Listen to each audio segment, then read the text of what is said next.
नमस्कार बंधुओं। आज मैं मयूर पांडे भगवान श्री सीताराम की कृपा से आप सबके समक्ष साहित्य वाला मंच के ऊपर एक बार फिर एक विशेष चर्चा करने के लिए उपस्थित हुआ हूं। मित्रों, आज का दिवस अर्थात 14 फरवरी अर्थात वैलेंटाइंस डे और वैलेंटाइंस डे अर्थात प्रेमी प्रेमिकाओं का दिवस। परंतु मैं आपसे एक प्रश्न करना चाहता हूं और यह प्रश्न बहुत ही गंभीर है। वह प्रश्न ये है कि क्या आज के दिवस की और कोई प्रासंगिकता नहीं है? क्या आज के दिवस की एकमात्र प्रासंगिकता यही है कि हम प्रेम में बंधे? नहीं, मुझे लगता है कि मेरे इस प्रश्न का उत्तर तलाशने के लिए आपको अपनी स्मृति पर थोड़ा और जोर देना चाहिए। आज ही का वह दिवस था।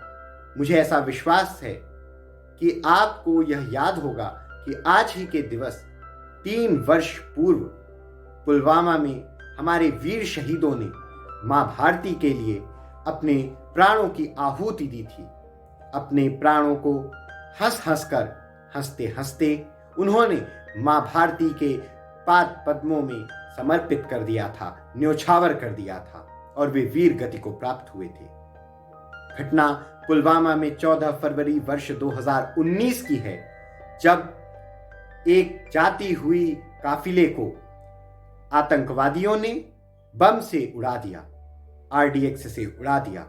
भारत के 40 जवान शहीद हुए। पश्चात भारत ने सर्जिकल स्ट्राइक भी की। परंतु मित्रों, मैं जो आपसे पूछना चाहता हूं वो ये कि आज प्रेमी प्रेमिकाओं के विषय में बात करने से अत्यधिक महत्वपूर्ण क्या यह विषय नहीं है कि जिन महापुरुषों ने हमारे लिए, हमारे देश के लिए और हमारे समाज की अखंडता के लिए अपने प्राणों की आहुति दी, हम उन पर चर्चा करें, बातचीत करें। मित्रों, मेरे विचारों में हमारे लिए यह अधिक महत्वपूर्ण होना चाहिए कि हम उन वीर शहीदों को नमन करें और उनकी याद में श्रद्धांजलि दें जिन्होंने मां भारती के लिए और हमारे लिए अपने प्राणों की आहुति दी। मित्रों, मैं उन वीर शहीदों को नमन करने के लिए, उनको श्रद्धांजलि देने के लिए, उनको श्रद्धांजलि अर्पित करने के लिए अपनी पूरी साहित्यवाला टीम के साथ श्रद्धा विनत होकर उनको श्रद्धांजलि देने हेतु एक कविता कुसुम लेकर आपके समक्ष उपस्थित हुआ हूं। कविवर डॉक्टर कुमार विश्वास द्वारा रचित यह कविता है। आशा है कि आपको यह कविता अत्यधिक प्रिय लगेगी और वीर शहीदों को मैं श्रद्धांजलि देने में समर्थ हो सकूंगा। मित्रों, मैं जो कहने आया हूं वो ये कि इस कविता का शीर्षक है नमन उनको। है नमन उनको कि जो इस देह को अमरत्व देकर इस जगत के शौर्य की जीवित कहानी हो गए हैं। है नमन उनको कि जिनके सामने बौना हिमालय जो धरा पर गिर पड़े पर आसमानी हो गए हैं। है नमन उनको।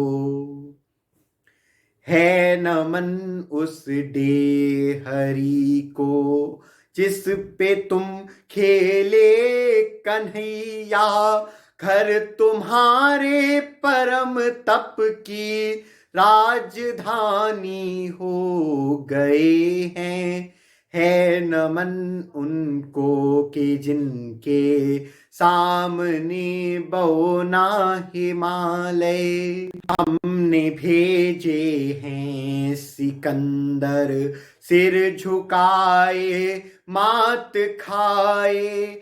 हमसे भिड़ते हैं वो जिनका मन धरा से भर गया है।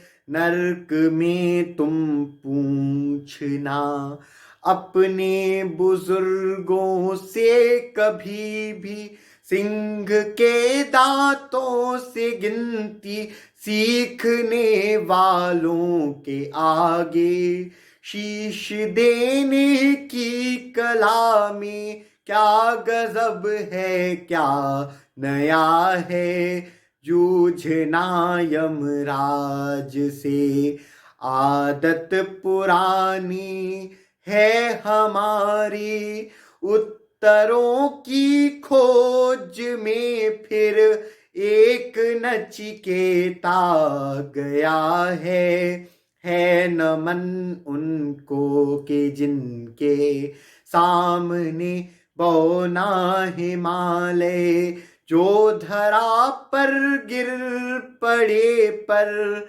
आसमानी हो गए हैं, है नमन उनको, है नमन उनको कि जिनकी अग्नि से हारा प्रभंजन, काल कौतुक जिनके आगे पानी पानी हो गए हैं, है नमन उनको कि जिनके सामने बौना हिमालय, जो धरा पर गिर पड़े पर आसमानी हो गए हैं।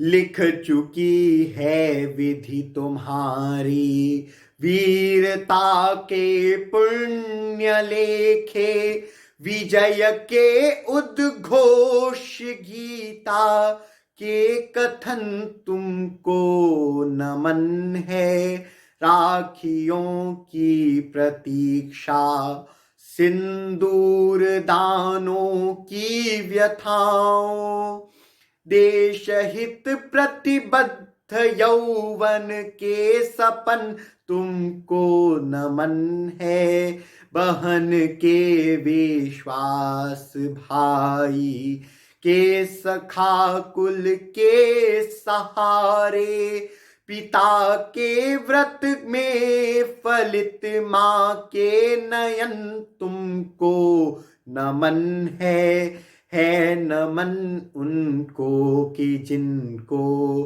काल पाकर हुआ पावन, शिखर जिनके चरण छूकर और मानी हो गए हैं, है नमन उनको कि जिनके सामने बौना हिमालय, जो धरा पर गिर पड़े पर आसमानी हो गए हैं, है नमन उनको। कंचनी तन चंदनी मन आह आंसू प्यार सपने, राष्ट्र के हित कर चले सब कुछ हवन तुमको नमन है नमन उनको कि जिनके सामने बौना हिमालय, जो धरा पर गिर पड़े पर आसमानी हो गए हैं, है नमन उनको कि जो इस देह को अमरत्व देकर इस जगत के शौर्य की जीवित कहानी हो चुके हैं, है नमन उनको कि जो सामने बौना हिमालय, जो धरा पर गिर पड़े पर आसमानी हो गए हैं, है नमन उनको कि जिनके सामने बौना हिमालय, जो धरा पर गिर पड़े पर आसमानी हो गए हैं, है नमन उनको। बंधुओं, आशा है कि आपको हमारी यह प्रस्तुति पसंद आई होगी और वीर शहीदों को दी गई साहित्यवाला मंच की ओर से यह श्रद्धांजलि भगवान फलित करेंगे और वीर शहीद इसको स्वीकृत करेंगे। धन्यवाद। जय हिंद, जय भारत।